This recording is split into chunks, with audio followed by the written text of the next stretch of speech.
This one is so fucking good. Taking the time I need before responding to, hello, my love. Welcome back to Arouse for another episode. And if you're new around here, welcome. Make sure to hit that subscribe button or follow button so that you get notifications on all new episodes. I'm your host and personal life coach here, Sam. And today's episode is 10 ways to protect your energy. So let's get into all the tea. Warning, the following presentation is intended for mature audiences. It includes stigma topics like sex, addictions, mental illness, adult dialogue, and strong language. Viewer discretion is advised. All of these are so juicy. I cannot wait to share these with you. And I will link the Instagram account of where I found this. I definitely cannot pronounce it because I feel like it is part of an acronym, but I will link it in the show notes so that you can go follow this account if you'd like to on Instagram. It's where I saw this graphic from. So let's start with number 1, deciding not to engage in arguments with people who aren't listening. Prime example is my own mother. Love her to death. But she doesn't tend to listen, she tends to hear. And if you're not sure the difference, hearing is when it goes in one ear and out the other. Listening is actually taking in the information and then responding to that information. But my mother just hears and she doesn't really acknowledge other things that are coming out of other people's mouths. She only really continues to talk about what she wanted to in the first place. And so when conversations start to turn like this, I excuse myself from the conversation and just leave it at that. Number 2, not always making myself available. I love this one. No matter how much I love spending time with friends or family or other people in my life, I make sure that I'm not always available because even though I might be quote unquote available, maybe I want that time for self-care. Maybe I just want to be alone during that time or work on things myself. Maybe want to read, write, whatever the fuck it is. You don't want to be available all the time because you do need time for yourself as well. Number 3 is turning your ringer off. I love this one because I normally have my phone on vibrate anyways, but if I have my Apple Watch on, I normally get notifications. Whether I read them or not, I do get a little vibration on my wrist, most of the time with a little preview of the message. And at that point, I can just swipe down and dismiss it, or I can read a little bit of it and see if it's something important. But I don't always listen for a ding to go off my phone and be like, oh, I need to answer that right away. Sometimes I will have several notifications from several people that have messaged me, and then I get back to them. Number 4 is resting. This can look like having a nap, sitting and enjoying a cup of tea or a cup of coffee for 10 to 15 minutes. Just sitting and watching a show, watching something on YouTube, doing a meditation.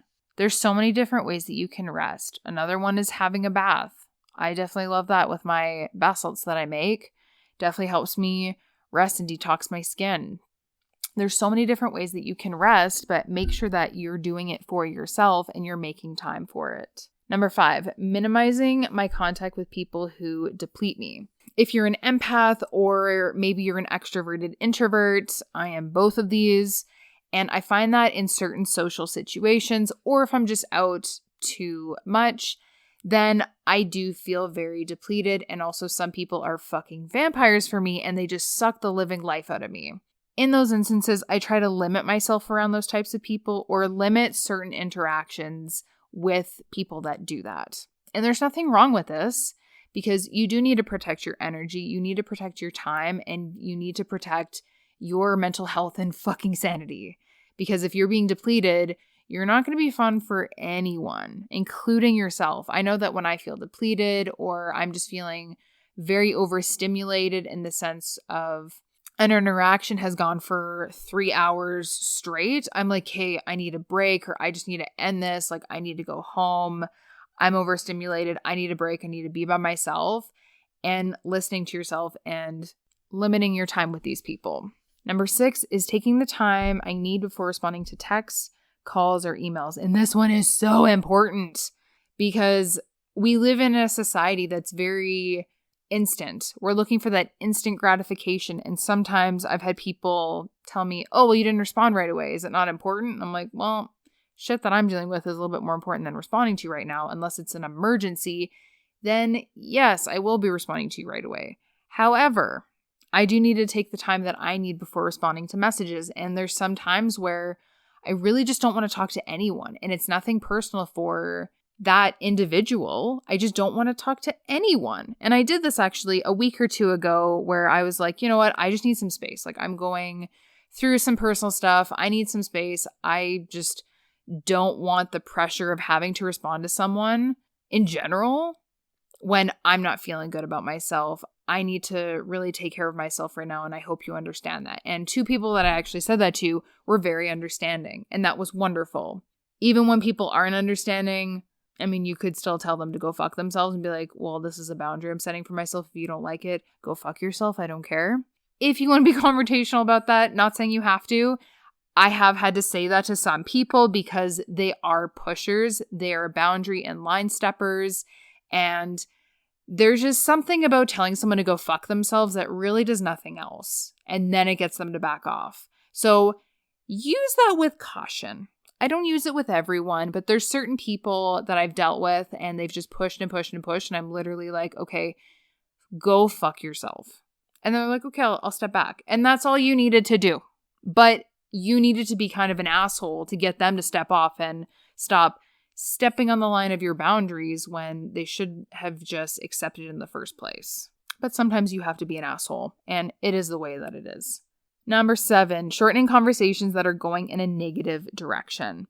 This kind of goes in with number 1, but I have noticed that when certain conversations start to take a turn for the worse, I'm like, okay, I can't be here. I know this is going in for the worse. Or sometimes there's just a phrase that's used and I'm like, this is not going to go well. Especially when someone calls another person crazy. That is a very good sign. Oh, shit's gone downhill. Maybe we should abort this, get out, change the conversation, something. And making sure that you're just shortening conversations that are going in a negative direction. There's so many different examples. I'm not going to go over everything, but you are going to know when that time comes and you're going to see how a conversation is slowly going downhill. And it's like, hey, maybe we should just like take a break or whatever. Let's go get a coffee. Just like redirect their attention somewhere else. And then hopefully that ends the conversation for that time being if it's something that you have to come back to. Number 8, telling people when I've reached my capacity. This one, it works and it doesn't, especially for people that are boundary steppers and they like to tiptoe on the fence of like stepping over your boundaries and bulldozing you. So use this one with caution.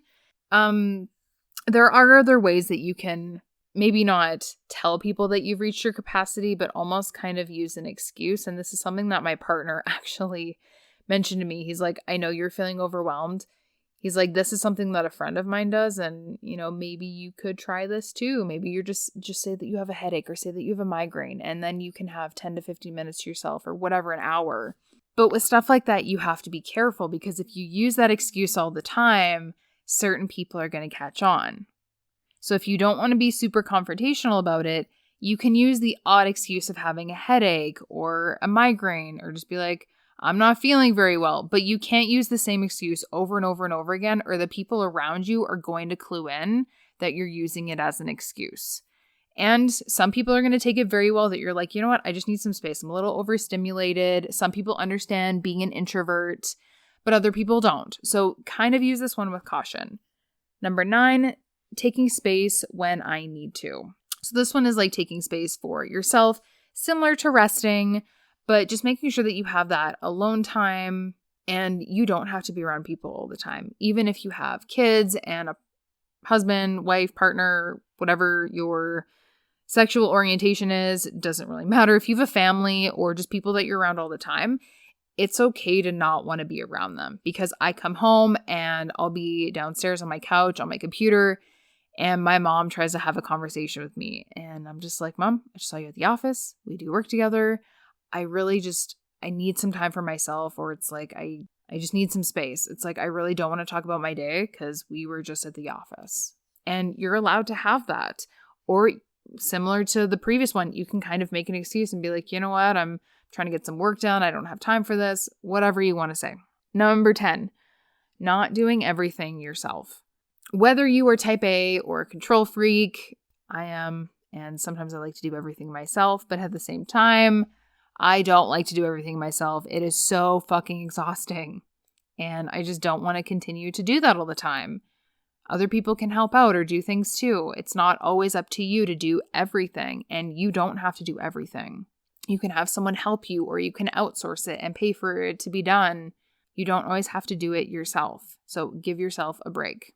What was your favorite part of today's episode? Make sure to leave me a 5-star rating and review, leave a comment depending on what platform you're on, and make sure to subscribe and follow for more content and tips. I love you so much, and I will see you in the next episode.